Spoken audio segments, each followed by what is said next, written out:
penerbangan, termasuk mobil Mercy khusus untuk membawa Raja Saudi tersebut.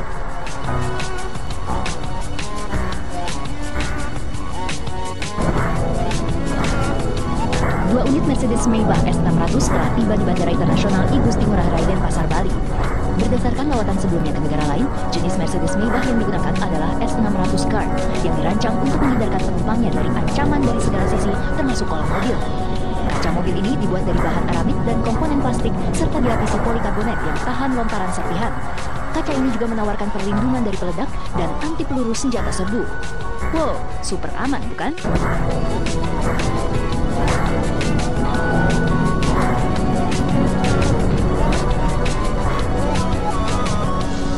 Jangankan fasilitas kendaraan, tangga pesawat pun khusus didatangkan dari Arab Saudi. Tangga tersebut berwarna putih dan berhiaskan kaligrafi emas di bagian atasnya.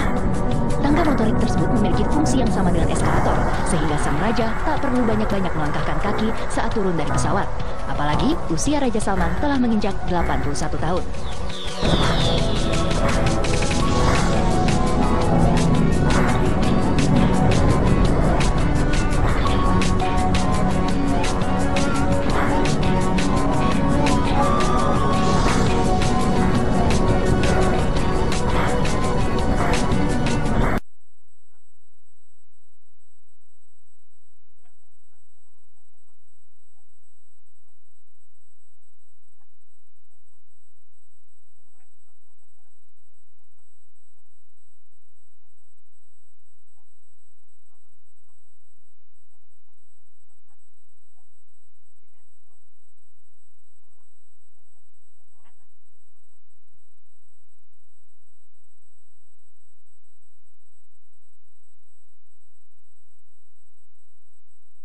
Ketika seorang raja di Arab Saudi melakukan kunjungan dengan bobot bawaan yang begitu banyak, seperti itu?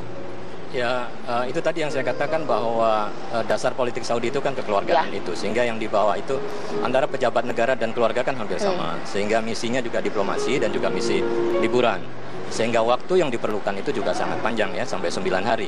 Tapi sebenarnya itu kalau saya boleh mengatakan, rakyat Indonesia kalau berkunjung ke Saudi itu rata-rata juga 9 hari, bahkan bisa lebih ya. Karena paket umroh itu kan 9 hari. Mungkin dari prinsip ini ya. Dan hari demi hari itu kan rakyat Indonesia yang berkunjung ke Saudi sangat besar ya.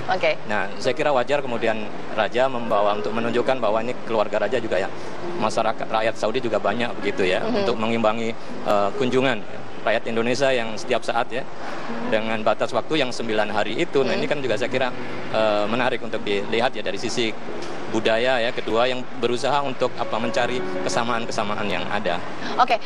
Selain memang kemudian bawaannya banyak gitu ya, kita juga tahu juga dia menginginkan atau juga mempersiapkan bahwa ketika berada di sini juga dalam servis yang terbaik gitu ya. Hal yang lumrah nggak sih? Saya kira itu hal yang wajar kalau kita kemudian melihat apa yang biasa terjadi di Timur Tengah ya. Memang seperti itu.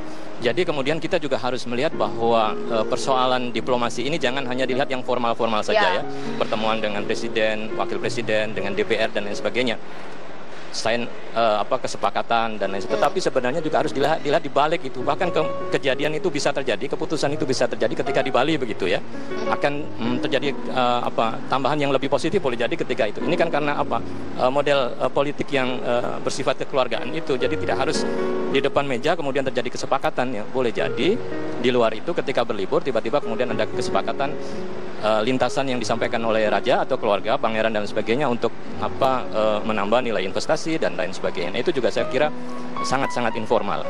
Meskipun memang kunjungan ini kan simbolis, pastinya kan nanti kan ada runtutan hal yang dilakukan jika kemudian melakukan kerjasama ya antara Indonesia dan juga Arab Saudi. Tapi agar kunjungan ini juga bisa kita hadapi dengan maksimal mungkin, apa yang harus dilakukan oleh eksekutif kita dan juga legislatif kita ya? Ya, saya kira selama 9 hari itu akan selalu menjadi pembicaraan ya baik di Indonesia maupun di Saudi sendiri ya terhadap katakanlah pelayanan, sambutan dan lain sebagainya. Artinya walaupun kunjungan kenegaraannya formalnya 3 hari, tetapi itu artinya juga sampai kepada hari terakhir ya, sampai kemudian beliau maintain hubungan, kemudian say goodbye, selamat sampai di sana. Setelah itu akan dikembangkan kerjasama berikutnya. Nah, sekarang ini kan seperti test case saja untuk melihat sejauh mana keseriusan katakanlah ya Indonesia ya untuk kemudian menjalin hubungan yang lebih mesra dengan Arab Saudi. Nazarudin melihatnya seperti ini, langsung dari Makassar. Selamat malam, Pak. Selamat malam, Assalamualaikum warahmatullahi wabarakatuh. Ya, saya senang sekali ya berkesempatan pada malam ini. Kebetulan saya ada acara di Makassar dan begini Mbak, saya baru juga kembali dari Riyadh ya kan. Sempat ngomong-ngomong dengan beberapa kawan-kawan di kalangan akademisi dan pengusaha di Saudi Arabia ya. Saya juga bertanya kira-kira apa yang menjadi motif kunjungan raja sedemikian lama dan sedemikian jumlah besar yang akan berkunjung. Kalau informasi terakhir itu bisa lebih dari 1.000 orang ya. Bisa sampai 1.500 dengan kekuatan pesawat besar, lebar, dan menengah itu sekitar lebih 10 pesawat ya kan. Nah kalau kita lihat hanya 3 negara muslim atau negara mayoritas muslim yang masuk dalam negara G20 yaitu pertama Indonesia, Saudi Arabia, dan Turki. Nah kita tahu seperti yang disampaikan tadi teman kita bahwa memang investasi Saudi Arabia itu di Eropa dan di Amerika itu cukup besar. Tapi sepertinya juga perkembangan terakhir ini banyak dari kalangan swasta Saudi Arabia dan kalangan pengusaha Timur Tengah yang lain merasa nggak nyaman dengan kehadiran Presiden baru Amerika sekarang ini. Sehingga dengan demikian mereka mencari tempat mana kira-kira yang paling bagus untuk melakukan investasi. Nah kalau kita hitung negara-negara muslim yang paling aman di seluruh dunia sekarang ini, ya kawan-kawan saya di Amerika itu ada beberapa, Saudi Arabia di Riyadh itu, kami ada seminar baru-baru ini, mereka menyebutkan bahwa tempat yang paling aman sekarang ini adalah Indonesia. Bukan saja aman dari segi gangguan politik, keamanan dan sebagainya, tapi aman dari segi investasi karena mereka juga membaca angka-angka perkembangan pertumbuhan ekonomi Indonesia kan. Jadi mereka itu yang datang 1.500 orang itu adalah kalangan pengusaha. Saya kenal beberapa orang di antaranya dan itu anak-anak muda tapi itu Masya Allah itu memiliki uang yang sedemikian banyak dan mereka itu sangat tertarik untuk berinvestasi di Indonesia. Nah jadi kunjungan Raja Saudi nanti besok ini itu ada beberapa kesempatan yang betul-betul perlu kita manfaatkan, terutama dari para pengusaha. Pertama, karena kita tahu bahwa Raja Salman ini adalah hemat saya pribadi ya. Saya sedikit tahu tentang raja-raja yang pernah berkuasa di Saudi Arabia. Raja Salman ini termasuk salah seorang raja yang sangat moderat. Pandangan-pandangan politiknya pun juga sangat moderat. Makanya itu terjadi modernisasi di lingkungan universitas-universitas yang ada di Saudi Arabia. Kita tahu banyak pergantian rektor, kemudian juga banyak pergantian dekan-dekan, ketua-ketua jurusan bahkan. Dan mereka kekuatan raja sekarang ini memilih kira-kira siapa yang bisa membawa Saudi Arabia ke dalam suasana masyarakat modern. Jadi sering kita baca sekarang ini, wah ini kok Saudi Arabia ini mungkin krisis ekonomi. Enggak. Terjadi semacam rasionalisasi manajemen pemerintahan Saudi sekarang ini. Jadi menerapkan apa yang disebut dengan penerapan pembangunan efisien dan efektif itu sekarang sedang terjadi di Saudi Arabia. Jadi potensi-potensi mereka itu dimanfaatkan untuk memperkembangkan ekonomi mereka. Nah terakhir untuk kita di Istiqlal juga selaku imam besar, ketika kami menerima tim advance mereka, ya salah seorang petinggi dari Saudi Arabia pada waktu itu, saya sendiri yang terima.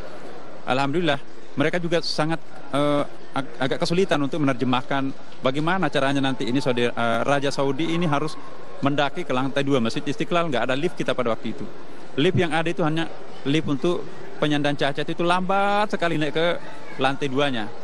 Terus saya ditanya apakah bisa Istiqlal membangun sebuah lift. Saya bilang insya Allah bisa.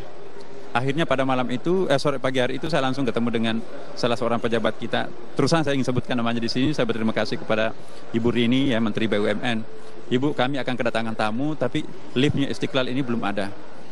Nah, loh ini kan waktunya sudah mepet ini Pak Nasr, apa bisa? Saya bilang terserah Ibu, kira-kira mungkin yang paling tahu tentang bisa atau tidaknya itu adalah tim Ibu nanti. Akhirnya Ibu dalam waktu yang sangat singkat berkomunikasi dengan seseorang. Kita butuh waktu 28 hari pada waktu itu. Akhirnya Ibu Rini mengatakan, insya Allah bisa Pak Nasr. Dan siang itu juga langsung timnya datang, kami terima. Dan kerjanya 24 jam. Subhanallah dalam tempo tidak sampai 28 hari. Baru 2 minggu dari hari ini, itu sudah bisa dipakai liftnya itu. Dan liftnya termasuk, ya bagus ya. Kami berterima kasih kepada Waskita Karya. Ya. Kebetulan di rootnya itu adalah teman kita juga ya, jamaah kita. Alhamdulillah. Baik. Pada kesempatan ini juga saya berterima kasih kepada Waskita Karya. Di samping itu juga ada persiapan lain tentunya ya. Kita perbaharui semua karpet-karpet yang ada. Kemudian dalam waktu dekat ini juga akan ada dekorasi-dekorasi khusus lah di Masjid Istiqlal. Ya, bukan karena beliaunya akan datang, rajanya akan datang. Memang sudah sampai saatnya, seperti para pemirsa tahu. Ini kan kepemimpinan baru di Masjid Istiqlal, saya juga baru, dan teman-teman dari Badan Pelaksana pun juga baru. Kita mencoba untuk menciptakan Masjid Istiqlal yang ramah terhadap tamu-tamu asing, ramah terhadap orang kita sendiri, pokoknya ramah untuk semuanya. Insya Allah Istiqlal untuk semua, dan akan menjadi masjid kebanggaan kita, khususnya umat Islam di Indonesia. Baik Pak Nazarudin, nah dengan kunjungan ini, DPR sudah bersolek, Istiqlal juga sudah bersolek. Pertanyaan saya, apakah kunjungan atau lawatan ini juga bisa dinikmati oleh masyarakat kebanyakan pada saat kemudian kunjungan tersebut? Masyarakat awam boleh nggak sih kemudian melihat gitu, ikut menikmati kunjungan tersebut? Bagaimana Pak? Iya, kita tidak ada masalah. Kita nggak bisa melarang orang datang ke masjid siapapun, asal tujuannya untuk beribadah terutama, ya kan. Dan kita pun juga di Istiqlal itu kan sudah ada sistem pengamanannya, jadi juga tentu sudah steril ya. Teman-teman juga dari Pas Pampres itu sudah sangat siap untuk. Dan yang jadi tantangan kami sekarang ini, terlalu banyak yang meminta kami, grup-grup pengajian, grup-grup jamaah dari masjid-masjid lain, ingin sekali menjadi jamaah Masjid Istiqlal, ingin hadir menyaksikan Raja Saudi di Istiqlal. Baru tadi ini pucuk pimpinan Muslimat Nahdlatul Ulama itu mau membawa masanya ke Istiqlal dalam rangka ikut serta menjemput Raja Saudi. Ya, jadi saya katakan kami akan berkoordinasi dari segi waktu dan dari segi pengamanan dan dari segi sistem nanti, bagaimana supaya nanti kehadiran Raja kita ini mungkin tidak terlalu terusik dengan sebuah sistem yang tidak dipersiapkan. Jadi kami ingin mencoba untuk melakukan koordinasi dengan semua pihak, terutama pihak kami internal Masjid Istiqlal. Bagaimana kehadiran jamaah-jamaah itu nanti, satu sisi mereka bisa menyaksikan tamu yang sudah lama memang ditunggu-tunggu oleh mereka, tapi pada sisi lain tamu kita yang datang ini juga tidak terusik dengan adanya pengaturan yang kurang pas ya. Jadi kami tentu akan berkoordinasi dengan semua pihak, terutama pihak keamanan di Istiqlal dan juga aparat Pas Pampres ya. Insya Allah segalanya kami akan lakukan. Tapi poin saya pribadi menganggap bahwa semakin banyak jamaah yang bisa hadir di Masjid Istiqlal dalam rangka ada tamu seperti itu saya kira menurut saya bagus ya. Yang penting keamanan, kerapian dan ketertiban itu mungkin juga perlu kita lakukan. Apalagi besok itu kan bukan hari Jumat ya kan. Jadi laki-laki dan perempuan bisa sama-sama hadir di masjid di ruang utama Masjid Istiqlal. Kalau hari Jumat ya itu lantai utamanya hanya untuk laki-laki, perempuannya di atas. Nah, insya Allah direncanakan Raja Saudi besok ini, ya kepastiannya belum persisnya seperti apa manualnya kami belum terima, tapi rencananya akan sholat tahiyat masjid, ya. Kemudian melihat dan mungkin juga unsur pimpinan Istiqlal dan juga terutama dalam hal ini Kementerian Agama selaku penanggung jawab Masjid Istiqlal itu, tentu kami juga akan menunggu petunjuk-petunjuk dari Pak Menteri Agama dalam hal ini. Berikan dampak positif secara politik atau juga ekonomi. Tadi kan sudah sempat dibilang, nggak punya teman mungkin di Arab, mungkin cari temannya di negara-negara Asia, khususnya Indonesia gitu ya.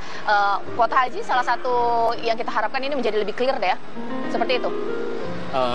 Ya, saya kira sebenarnya persoalan kuota haji itu kan dari sisi kepentingan nasional itu adalah sebenarnya nomor sekian.